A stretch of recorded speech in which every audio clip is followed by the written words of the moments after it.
I said, heck if I know, what is project-based learning? I don't know, what is it to you? They don't teach you about that stuff in school? This is a presentation. I'm supposed to be asking other people what it means. Project-based learning. I would define it as using real-life projects to provide cross-curricular instruction.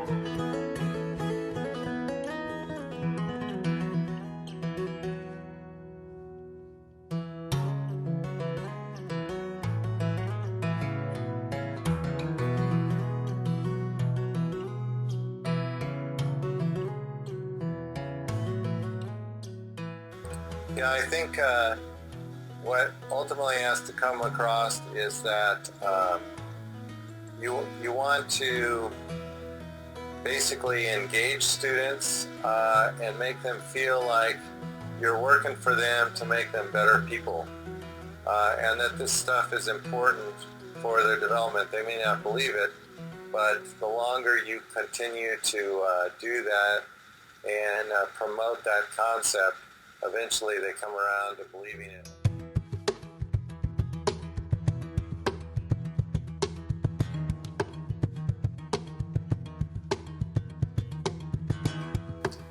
Yeah, so when I was teaching physics on Adak, Alaska, far back as the 80s, if you can believe that, physics teacher, Bob Reeves, junior, senior high school there, and I was trying to incorporate the laws of motion, Newton's laws of motion.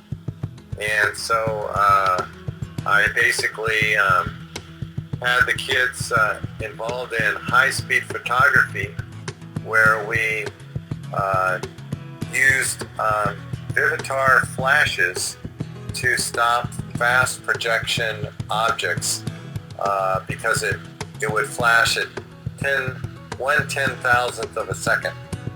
So we had, the kids had to come up with some way to demonstrate laws of motion, and we had people actually firing bullets into targets, and we'd stop the bullet at various tracks along its trajectory, and we could measure speed and so forth. And then some of them would pop balloons, and we'd catch the balloon fragments exploding in midair, and some would break glass with water in it and see all that. And you could take these still frames at very fast, high speeds using this technique. They enjoyed it. In fact, we actually sent some of those pictures off to MIT, Minnesota Institute of Technology, because they were also had a high-speed ballistics laboratory there, and the guy wrote back to the kids, and so they really enjoyed that.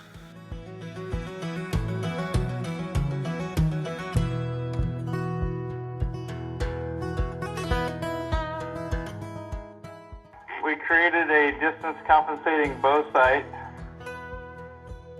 That was one example. I used my pre-calculus and Algebra 2 class, and we applied different concepts to create a distance compensating bow sight. And it's a bow sight that is always on no matter how far you are away from the target. The kids were in archery and love hunting, but the issues with archery hunting is that when you get out there to most deer ranges, your arrow drops, 4 or 5 feet or more. So it's really critical to judge the right distance so you don't miss above or below. But with this bow sight, it's always on, and you don't have to adjust anything. In fact, you don't even have to know how far you are away from the target. And it provided a great real-world application to some concepts that we haven't really been able to find practical examples for. And the kids started out by, I can talk for hours on this, Luke. Just give a real basic, just real basic. but basically they actually measure the flight path of an arrow by measuring 3 points along. It's a decaying parabola, and so they use the form ax squared plus bx plus c, and they just measure 3 points along it. Then they come up with an equation that predicts the path, and then they can use lines of best fit, algebra 1, to create laser path locations to project arrow. Really cool. Actually built a prototype, won the science fair and the Arctic Innovation Contest with it. What about the trebuchet? Trebuchet was a real-world design project, and we used a virtual simulator to get the length and so forth of the arms and the weights and the length of the sling, and came up with a combination that would throw pumpkins pretty good with a 2,000-pound counterweight. Ended up with a 16-foot arm on the throwing arm and a 4-foot arm for the counterweight and a 12-foot sling. 10 feet above the ground was their main shaft. Designed a structure to hold all that and the dynamic loading.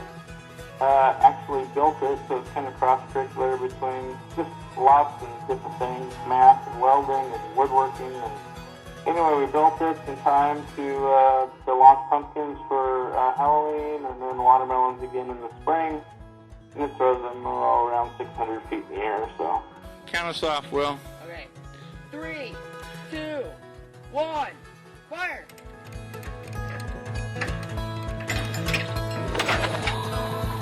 Holy cow.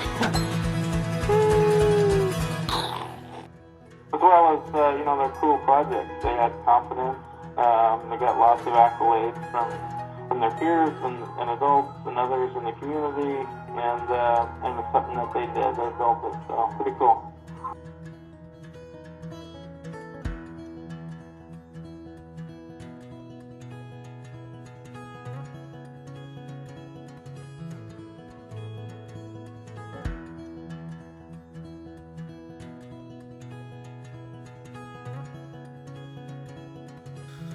So that's just one example, a couple examples of project-based learning, and I think it's a good technique. Everything has advantages and disadvantages. You want to definitely pick something that's high interest. I think if people did this, if students did this continually, you might not be able to cover all the content required in the curriculum. Because while it's really good and holistic approach and develops a lot of discipline, you do have a certain amount of curriculum you have to cover, and it doesn't really make itself available to that kind of a pace, because it's more of a concentrated timeout kind of thing. I use it amongst other things. There are schools that just are entirely project-based learning, but we're just not able to do that yet. So it takes time. It takes time to align projects to the standards to make sure you're covering what we're supposed to be covering. So yeah, project-based learning is very effective, especially to promote student engagement and it prepares them for real life. Absolutely.